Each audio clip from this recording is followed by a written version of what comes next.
Assalamualaikum dan selamat pagi siswa kelas 5. Hari ini kita akan mempelajari tema 5F, subtema 2, pembelajaran 2. Sebelum memulai pembelajaran, terlebih dahulu kita berdoa agar ilmu yang kita peroleh pada hari ini menjadi ilmu yang bermanfaat.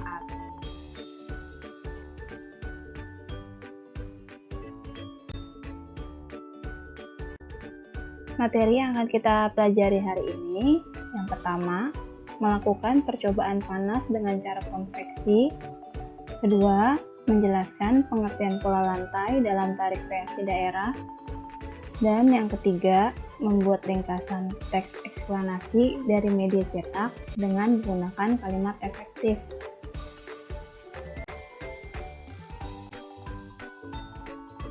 Melakukan percobaan panas dengan cara konveksi. Panas atau kalor merupakan suatu energi.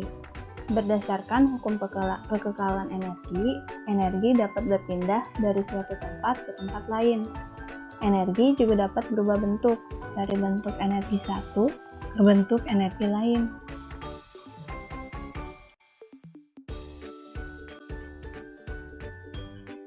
Melakukan percobaan panas dengan cara konveksi.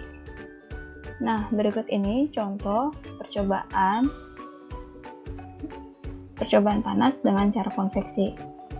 Pada percobaan ini, setelah diberikan 3 tetes pewarna makanan pada gelas yang berisi air panas, warna makanan yang diteteskan ke gelas berisi air panas perlahan-lahan menguap, dan uap air tersebut akan menuju gelas yang berisi es batu.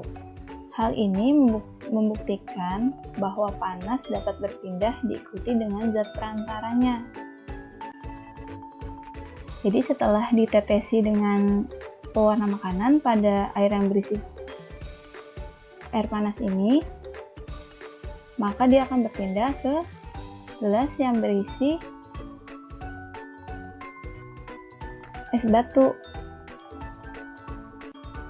Jadi uap air panas tersebut berpindah ke es batu.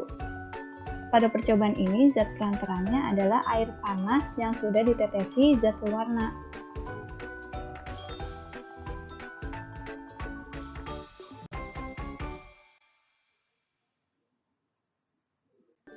Pada percobaan tersebut membuktikan bahwa benda yang bersuhu tinggi akan bergerak ke arah benda yang bersuhu lebih rendah.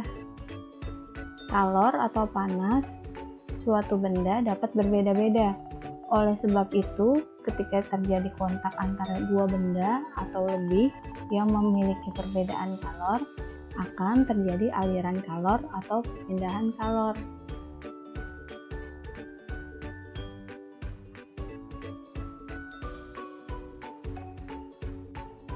Pada percobaan berikut ini, panas dapat berpindah diikuti dengan zat perantaranya. Zat perantaranya yaitu air yang sudah ditetesi oleh pewarna yang berwarna hijau.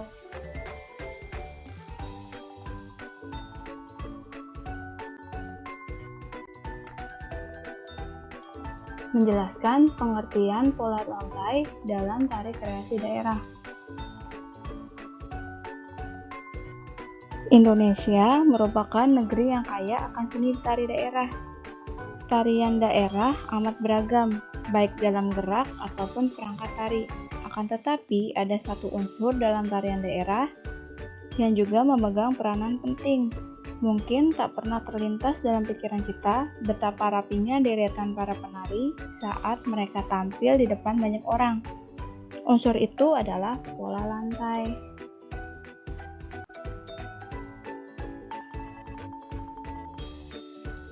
Pola lantai merupakan garis imajiner yang dilalui penari saat melakukan gerak tari, atau pola lantai. Pengertian lain dari pola lantai yaitu pola lantai merupakan garis yang membentuk formasi penari saat melakukan gerak tari. Nah, kedua ini merupakan pengertian dari pola lantai.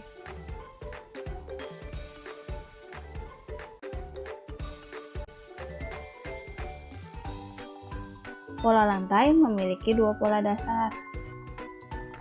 Yang pertama, pola lantai lurus, dan yang kedua, pola lantai lengkung. Berikut ini jenis-jenis pola lantai lurus, yaitu yang pertama, pola lantai horizontal, vertikal, segitiga, dan zigzag. Dan jenis-jenis pola lantai lengkung antara lain pola lantai lingkaran, pola lantai angka 8, pola lantai garis lengkung ke depan, dan garis lengkung ke belakang.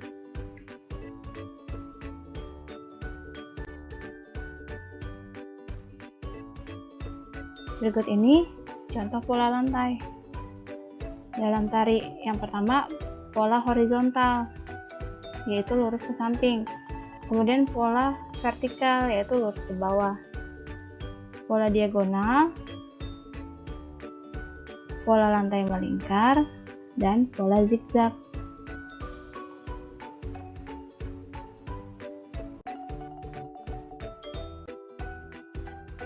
Membuat ringkasan teks eksplanasi dari media cetak dengan menggunakan kalimat efektif.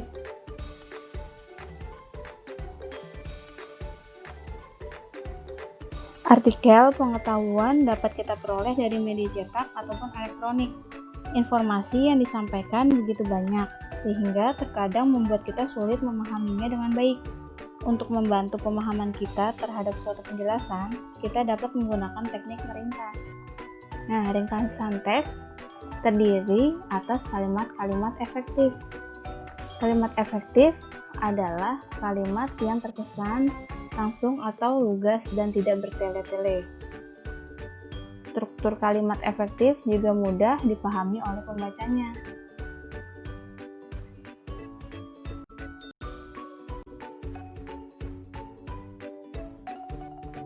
Perhatikan dua kalimat berikut ini. Manakah yang merupakan kalimat efektif? Kalimat yang pertama, Dina meminum secangkir teh hangat saja. Kalimat kedua, Dina meminum secangkir teh hangat. Nah, menurut kalian, yang manakah di antara kedua kalimat ini yang merupakan kalimat efektif? Petunjuknya, kalimat efektif tidak menggunakan kata-kata yang tidak perlu digunakan. Dalam kedua kalimat ini, kita perhatikan kalimat yang pertama. Dina meminum secangkir teh hangat saja. Kata saja merupakan kata yang tidak perlu untuk digunakan. Jadi, kalimat efektif dari salah satu kalimat ini yaitu pada kalimat kedua, yaitu Dina meminum secangkir teh hangat.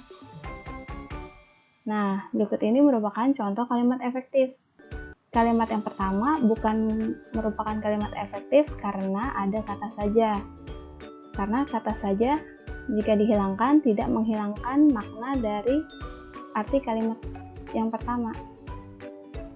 Mudah kan anak-anak?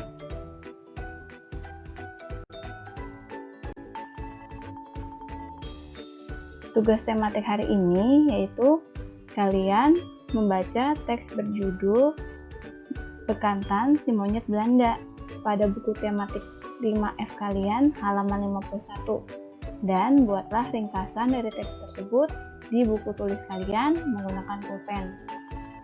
Ingat ya anak-anak, ringkasannya menggunakan kalimat efektif.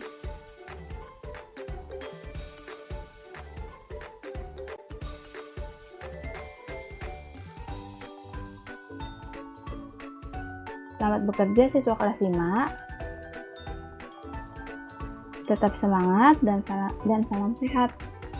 Jangan lupa untuk tetap menerapkan 3M, yaitu mencuci tangan dengan menggunakan sabun, menggunakan masker, dan menjaga jarak. Sekian pembelajaran kita kali ini. Kurangnya Ibu mohon maaf. Wassalamualaikum warahmatullahi wabarakatuh.